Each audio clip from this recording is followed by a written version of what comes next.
Hey there, my amazing Connect groups. I'm hoping that you're having a great week so far. And gosh, well, first I just want to say thank you again to all of you who came out and served at the Halloween trunk or treat. We had so much fun, but more than that, like half of the fun was just that we got to do that all together, and what a blessing that was. So thank you, thank you, thank you. I want to go over our notes for this week. We focused on Ephesians chapter 5, verses 21 through 33. And remember, we're looking at Ephesians 4, 5, and 6, really in the context of number one, what Paul's already written in Ephesians 1 through 3 in on our identity in Christ, what Christ has done for us. And that's why Paul, when he gets to Ephesians 4, he says, because of what Christ has done for you, walk worthy of your calling as a child of God. And then in chapter 5, he says, and that looks like walking in love. Now he's moving into this section where he's dealing with human relationships and how we interact with each other as in walking worthy of our calling as children of God and in love. And so, like, what does that look like? And I mentioned that, even though he starts with like husbands and wives, that's the most intimate relationship you'll have by choice. But he's going to kind of keep getting deeper and deeper. I'm really excited about next week. Um, yeah, so this passage really starts in verse 21 when he says that we're all to submit to one another. This is like the continuing thought of what it looks like to walk worthy. The section is short, but it's powerful. And so it really does begin with this idea of submitting to one another in the fear of God.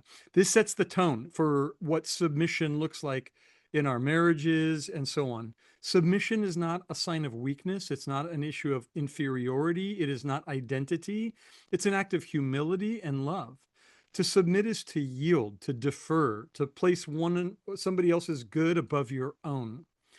Every follower of Jesus, man or woman, single, married, whatever your state is, we're called to this posture of honor and humility. Now, I use the analogy of canoeing, right? That like if there's two of you canoeing, submission is canoeing as rowing together. When Paul addresses wives, he's not diminishing their value, but he's inviting them to live in trust and also to live in reverence to God. Submit to your own husbands as to the Lord. That's key.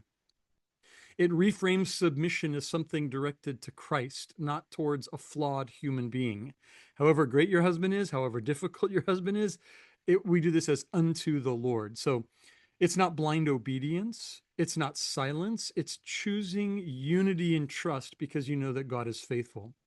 And so, in a culture where women had no rights, Paul dignified them by placing their submission in the context of worship to God, not the cultural expectation of, hey, you don't have a choice, so do it. He's like, no, no, no. Actually, I'm telling you, let's do this as unto the Lord. Now, Paul turns his attention to husbands and gives them a calling. He says, love your wives as Christ loved the church.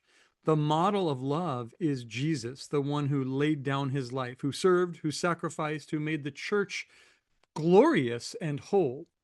Biblical leadership is never dominance or control, but sacrificial love. Now, I mentioned the idea that, like, for a lot of us husbands, we're like, man, I will lay down my life for my wife, but if she wants me to go to the store, I might throw a little hissy fit, right? So, where there's love, there's everything else that goes with that. And Paul ties all of this together with the image of Christ and the church.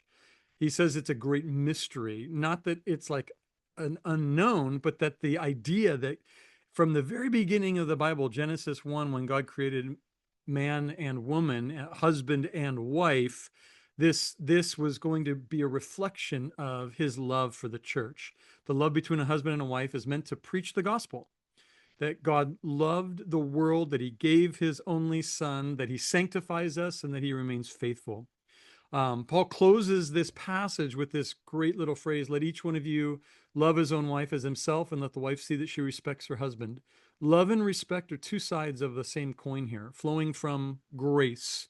We don't give them because the other person earns it. We talked a lot about this. It's not transactional, but because this is what it looks like to walk worthy of the calling of God and to walk in love. And so, as you guys are in your connect groups, I hope you have a really great time discussing this. This is a pretty intense topic, and the questions are not They're not fluffy. Sorry.